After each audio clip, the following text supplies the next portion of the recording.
साठी काँग्रेसने स्वबळावरती लढण्याचा निर्णय घेतलेला आहे। भाजप दोन्ही शिवसेना तसंच मनसेच्या विरोधात काँग्रेस लढणार असल्याची घोषणा काँग्रेस प्रभारी रमेश चेन्नीथलांनी केली आहे। मुंबईचा पाहिजे तसा विकास झाला नसल्याचं म्हणत त्यांनी काँग्रेसला एक संधी देण्याचं आवाहन देखील केलं आहे।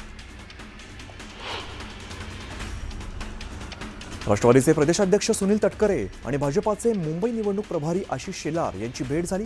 शेलार आणि तटकरेंच्या भेटीमुळे चर्चांना उधाण आले, त्यामुळे आता मुंबई महापालिका निवडणुकीत नवा ट्विस्ट निर्माण झाला आहे। आशिष शेलारांनी एकनाथ शिंदेंची भेट घेतली। भेटीमध्ये दोन्ही नेत्यांनी 1 तास चर्चा केली, त्यामुळे मुंबई पालिकेचं समीकरण बदलण्याची शक्यता आहे। मुंबई निवडणूक शिवसेना आणि भाजप महायुती एक दिलानं लढणार आहे। पिंपरी चिंचवडमध्ये राष्ट्रवादीला मोठा धक्का बसलाय। शरद पवारांच्या पक्षाच्या 20 माजी नगरसेवकांनी भाजपामध्ये प्रवेश केलाय। माजी महापौर, स्थायी समिती अध्यक्षही पवारांची साथ सोडतायत। संजोग वाघेरे, प्रशांत चितोळे आणि विनोद नढे यांनी भाजपामध्ये प्रवेश केलाय।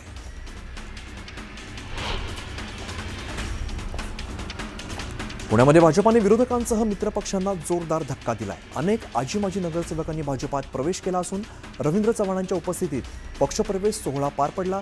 शरद पवारांचे राष्ट्रवादीचे आमदार बापू पठारेंचे पुत्र सुरेंद्र पठारे, अजित पवारांचे माजी नगरसेवक विकास डांगट आणि सायली वांजळे यांनी भाजपामध्ये प्रवेश केला आहे। पुण्यात एकनाथ शिंदे यांच्या शिवसेनेतील नाराज पदाधिकाऱ्यांची बैठक पार पडली। रवींद्र धंगेकर यांच्या उपस्थितीत बैठक झाली असून पुणे महापालिका निवडणुकीत भाजपासोबत युती नको अशी मागणी यावेळेला करण्यात आली।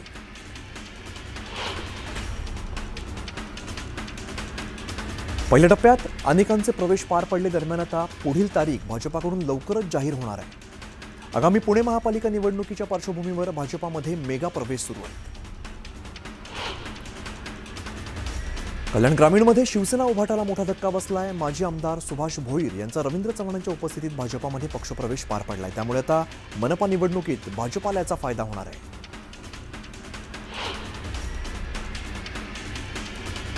कुटुंबातील असक्रिय सदस्यांना तिकीट देऊ नका असं पत्र संजय उपाध्याय यांनी फडणवीसांना दिलंय। पक्षातील निष्ठावंतांना संधी द्या असंही संजय उपाध्याय म्हणाले। महापालिका निवडणुकीच्या पार्श्वभूमीवर शिवसेना भाजपामध्ये जागा वाटपावरून जोरदार रस्सीखेच सुरू आहे। गुरुवारी झालेल्या भाजप शिवसेनेच्या बैठकीत भाजपाने 102 जागांवरती दावा केलाय, तर शिंदेच्या शिवसेनेने 109 जागांवरती दावा केलाय। 2017 मध्ये जिंकलेल्या 82 जागा आणि ज्या जागांवरती भाजप दुसऱ्या क्रमांकावरती होती त्या जागांवर देखील भाजपानं दावा केलाय। ठाकरेंच्या बालेकिल्ल्यात भाजपासह महायुतीने स्ट्रॅटेजी आखायला सुरुवात केली आहे। लालबाग, परळ, दादर, माहीम, वरळी, भायखळ्यात दोन्ही पक्ष आपले उमेदवार देणार आहेत। शिवसेना आणि भाजप समसमान जागा लढवणार आहेत आणि या भागातील माजी नगरसेवक उद्धव ठाकरेंकडे असले तरी सुद्धा या भागात युतीत शिंदेंना सर्व जागा सुटणार नसल्याचं बोललं जात आहे। मुंबईबाबत भाजपानं नो रिस्क धोरण अवलंबलेलं आहे। विधानसभेच्या धर्तीवरती मायक्रो घटनांच्या एकत्रीकरणासाठी भाजपाचं प्लॅनिंग सुरू आहे। छोट्या छोट्या समाज घटकांना सोबत घेत निवडणुकीला सामोरं जाण्याचा भाजपाचा प्रयत्न आहे। अजित पवार, सुनील तटकरे आणि मुख्यमंत्री देवेंद्र फडणवीसांमध्ये शुक्रवारी रात्री जवळपास 1 तास बैठक पार पडली। राज्यातील अनेक मनपांमध्ये राष्ट्रवादी स्वतंत्र लढण्याची भूमिका या बैठकीत मांडण्यात आल्याची माहिती सूत्रांनी दिली आहे। पुणे, पिंपरी, अमरावतीत राष्ट्रवादीची स्वतंत्र लढण्याची तयारी आहे, तर मुंबईत देखील राष्ट्रवादीने स्वतंत्र लढण्याची तयारी केलेली आहे। पुढील काही दिवसात अधिकृत घोषणा केली जाण्याची शक्यता आहे। अखिल चित्रेंनी भाजपाचे मुंबई प्रदेशाध्यक्ष अमित साटम यांच्यावरती निशाणा साधलाय। सोशल मीडियावरती पोस्ट करत चित्रेंनी साटम यांना सुनावलंय। मुंबईत आजवर 23 मराठी महापौर सामान्य मराठी कुटुंबातून देणाऱ्या बाळासाहेब ठाकरे यांनी स्थापन केलेल्या खऱ्याखुऱ्या शिवसेनेला शिकवायची गरज नाही असं म्हणत चित्रेंनी निशाणा साधलाय। मुंबई महापालिकेच्या फेरपडताळणीमध्ये आतापर्यंत 1,68,000 दुबार मतदार आढळलेत। निवडणूक आयोगाकडून दिलेल्या मतदार यादीत 11 लाख नवे दुबार आढळून आलेले होते, मात्र पडताळणीनंतर त्यापैकी केवळ 1,68,000 म्हणजेच 15% दुबार मतदार असल्याचं समोर आलंय। या मतदारांकडून हमीपत्र घेण्याचं काम सुरू असून येत्या 2 ते 3 दिवसात हे काम पूर्ण करण्याचं उद्दिष्ट ठेवण्यात आलं आहे।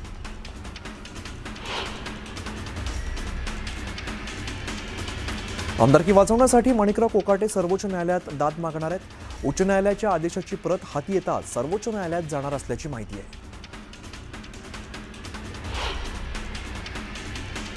अंबरनाथमध्ये बोगस मतदानासाठी आलेल्या 174 महिलांवरती गुन्हा दाखल करण्यात आलेला आहे. भिवंडीतून बोगस मतदानासाठी महिला अंबरनाथमध्ये आल्याची माहिती समोर आली आहे. नांदेडच्या धर्माबादमध्ये मतदानादरम्यान राडा झालेला आहे. तेलंगणातील मतदार येऊन बोगस मतदान करत असल्याचा आरोप यावेळेला करण्यात आला होता. बोगस मतदान केल्याच्या आरोपातून एक महिला आणि पुरुषाला मारहाण करण्यात आली आहे. या घटनेनंतर पोलिसांनी सौम्य लाठीचार्ज केला. नांदेडच्या धर्माबादमध्ये भाजप कार्यकर्त्यांनी मतदाराला डांबून ठेवल्याचा आरोप करण्यात आला आहे. धर्माबादमधील इनानी मंगल कार्यालयात मतदाराला डांबून ठेवून पैसे देण्याचा आमिष दाखवल्याचा आरोप झाला आहे. धर्माबादच्या गोरोबा काका मंदिरात जवळपास 100 महिलांना नजरकैदेत ठेवण्यात आले आहे. प्रसादाच्या स्वरूपात 4,000 रुपये मिळणार असल्याचं सांगत कप बशी निवडणूक चिन्ह असलेल्या लोकांनी डांबून ठेवल्याचा आरोप करण्यात आला आहे. कोपरगावमधील मतदान केंद्रावरती गोंधळ झाला. भाजप आणि राष्ट्रवादीच्या उमेदवारांमध्ये बाचाबाची झाली. मतदारांवरती उमेदवार प्रतिनिधी प्रभाव टाकल्याचा आरोप करत पोलिसांसमोर 2 गटांमध्ये बाचाबाची झाली. गडिंग्लजमधील प्रभाग क्रमांक 3 मध्ये उमेदवार प्रतिनिधी मतदान केंद्रावरती जाण्यावरून गोंधळ झाला आणि यावेळेला पोलिसांनी हस्तक्षेप करत जमावाला पांगवला. मुसाबळच्या प्रभाग क्रमांक 11 मधील अहिल्यादेवी कन्या महाविद्यालयातील मतदान केंद्रावर पोलीस आणि निवडणूक केंद्रावरील कर्मचाऱ्यांमध्ये शाब्दिक चकमक झाली. मतदान केंद्रावरती येणाऱ्या वाहनाला अडवल्यामुळे वाद झाला होता. अंबरनाथच्या ग्रीन सिटी प्रभाग क्रमांक 29 मध्ये गोंधळ झाला. ईव्हीएम मशीन आणणाऱ्या कर्मचाऱ्याकडे बोगस आय कार्ड असल्याचा आरोप उमेदवारांनी केला. फलटणमध्ये नगराध्यक्षपदासाठी शिवसेनेकडून अनिकेत राजे नाईक निंबाळकर तर भाजपाकडून माजी खासदार रणजित नाईक निंबाळकर यांचे बंधू समशेर सिंह नाईक निंबाळकर या दोघांमध्ये थेट लढत आहे. त्यामुळे आता ओमराजे नाईक निंबाळकर आणि रणजित नाईक निंबाळकर यांची प्रतिष्ठा पणाला लागली आहे. अंबरनाथच्या पालेगाव परिसरातील जेपी हार्मोनियम सोसायटीतील पैसे वाटप केले जात असल्याचा आरोप राष्ट्रवादी अजित पवार गटाच्या कार्यकर्त्यांनी केला आहे. यानंतर भरारी पथकाने येऊन हे पैसे ताब्यात घेतले असून याची चौकशी सुरू आहे. अंबरनाथमधील कोहसगाव मतदान केंद्रावर मोठ्या संख्येने महिला आणि पुरुष जमले होते. दरम्यान बाहेरून लोक बोगस मतदान करण्यासाठी आणले असल्याचा आरोप काँग्रेस कार्यकर्त्यांनी केला आहे. अंबरनाथच्या मातोश्रीनगर परिसरात पैसे वाटल्याच्या आरोपावरून गोंधळ झाला आणि यावेळेला जमावाला नियंत्रित करण्यासाठी पोलिसांनी लाठीचार्ज केला. वाशिम नगरपालिका निवडणुकीत भाजपाच्या नगरसेवक पदाच्या उमेदवाराकडून ठाकरेंच्या शिवसेनेच्या उमेदवाराला मारहाण करत जीवे मारण्याची धमकी देण्यात आली. यानंतर दोन्ही गट आमनेसामने आले. वाशिमच्या लाखाळा परिसरात ही घटना घडली.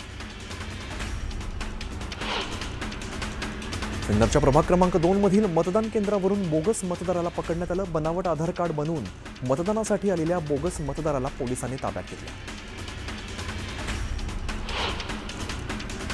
अंबरनाथ शहरात अजूनही राजकीय पक्षांचे बॅनर तसेच आहेत. निवडणूक आयोगाने बॅनर्सकडे दुर्लक्ष केलं असून आचारसंहिता लागून सुद्धा हे बॅनर्स काढण्यात आलेले नाहीयेत. पैठणनंतर फुलंब्रीत सुद्धा जादूटोणाचा प्रकार समोर आलाय. मतदानाच्या आधीच्या रात्रीच काही अज्ञातांनी जादूटोणा केल्याचा प्रकार समोर आलाय. भारतमाता शाळेच्या मतदान केंद्राबाहेर जादूटोण्यासाठी लागणारं साहित्य आढळल्यामुळे फुलंब्रीत खळबळ माजली. बारामती नगर परिषदेत उपमुख्यमंत्री अजित पवार यांच्या विरोधात राष्ट्रवादी शरदचंद्र पवार पक्ष, शिवसेना आणि भाजप यांनी स्वतंत्र पॅनल उभं केलं. बारामती शहराचा केलेला सर्वांगीण विकास पाहता बारामतीची जनता कोणाला पसंती देणार हे पाहणं महत्त्वाचं असेल.